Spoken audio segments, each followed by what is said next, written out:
Many men reach a point where they feel they are doing everything right.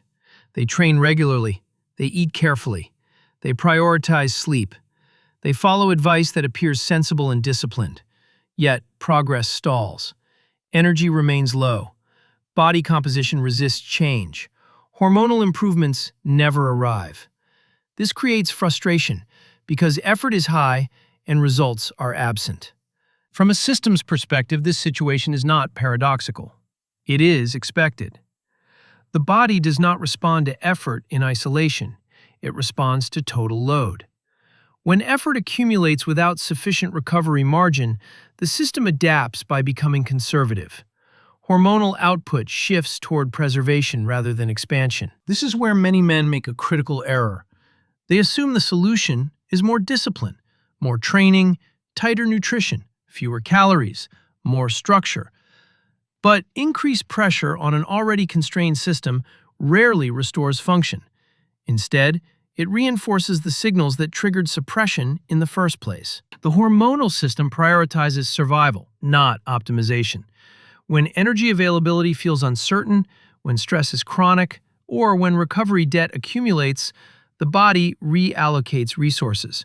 Testosterone is reduced because it is not essential for immediate survival. It is expensive, and it is optional under strain. This explains why aggressive dieting often precedes hormonal decline. It also explains why excessive training can lower testosterone rather than raise it. The system interprets repeated stress without adequate recovery as an unstable environment. The response is not failure.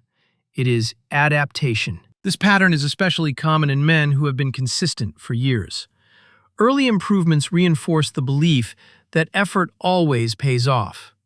Over time, however, the same inputs generate diminishing returns. The system becomes efficient at resisting further change. What once worked no longer does. When men encounter this stage, they often question their discipline or genetics. In reality, the issue is context. The system is signaling that the current strategy has reached its limit.